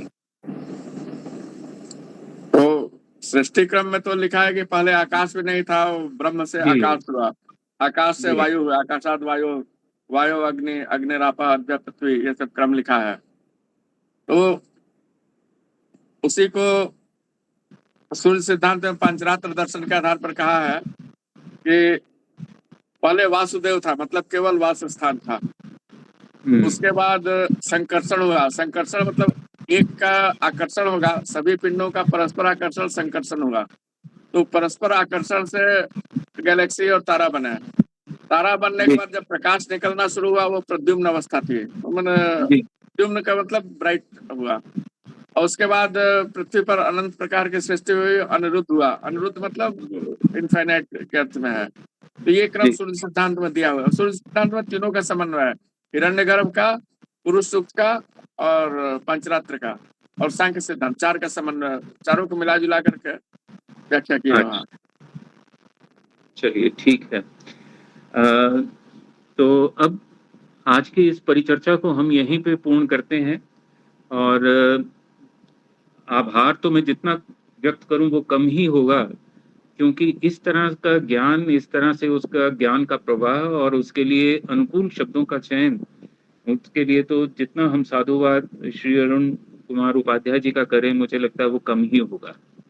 और लगता है ऐसा ही है कि इस तरह का ज्ञान हमें भी प्राप्त हो और इसी तरह से हम उसकी अभिव्यक्ति और प्रस्तुति कर सकें, तो ऐसी योग्यता की हम सभी आकांक्षा और अपेक्षा करते हैं और निकट भविष्य में उनका सहयोग बना रहेगा। और भी कई विषय हैं, लेकिन उससे पूर्व कुछ विभिन्न विषय बहुत जल्दी हम ले रहे हैं। 2 तारीख को जैसा कि पार्ट 2 हमने भारतीय मानस शास्त्र का करना है और उसके बाद जो है 5 तारीख को भारतीय संविधान और धर्म के ऊपर एक चर्चा है और इसी तरह से 1-2 विषय और हैं और साथ-साथ हम बाकी और विषयों को भी लेंगे ही। और आप लोग अपनी ओर से भी सजेस्ट कर सकते हैं कि आप कौन-सा विषय लेना चाहते हैं या आप किसी विषय के ऊपर बोलना चाहते हैं। बस प्रयास ये कीजिए कि उसकी यूटिलिटी, उसकी एप्लीकेशन, उसके रेलेवेंस को ध्यान में रखते हुए उस विषय को हम उपस्थापित करें। क्योंकि हमारा लक्ष्य संस्कृत को सुप्रतिष्ठित करना है, उसको एक तरह से अ, समाज का एक नैरेटिव बदलने का ये एक प्रयास है। बहुत कम संख्या है, लेकिन फिर भी मुझे लगता है कि चलते रहेंगे धीरे-धीरे तो आगे कहीं न कहीं हम इस परिवर्तन ला पाएँगे। तो जो हम कर सकते हैं, जैसे कि एक कविता से मैं समाप्ति करता हूँ आज की बात की। टैगोर का एक कविता है बंगला में, "के लॉयबे मोरा कार्जो काहे शांधा रवि, शुनिया जगत रहे निरुत्तर छवि, माटिर प्रदीपो शीलो शे कैलो शामी, आमार जेटुकु शाद्धो करिबोता आमी।" वो सांझ का सूरज छिपने जा रहा है और सारा का सारा जो है वो संसार उनके समक्ष खड़ा है और सूर्य पूछ रहे हैं कि भाई मैं तो जा रहा हूँ, बताओ मेरा काम कौन करेगा। तो सारा संसार मौन रह जाता है, शून्य निरुत्तर छवि। माटिर प्रदीपो, एक मिट्टी का दिया आगे आता है और कहता है, आमार जेटुकु शाधो करिबोता में, जितनी मेरे में सामर्थ्य होगी उतना मैं करूंगा। तो निश्चित रूप से हम सभी मिट्टी के दिए मिलकर के जितना भी हम कर सकते हैं वो कार्य करें।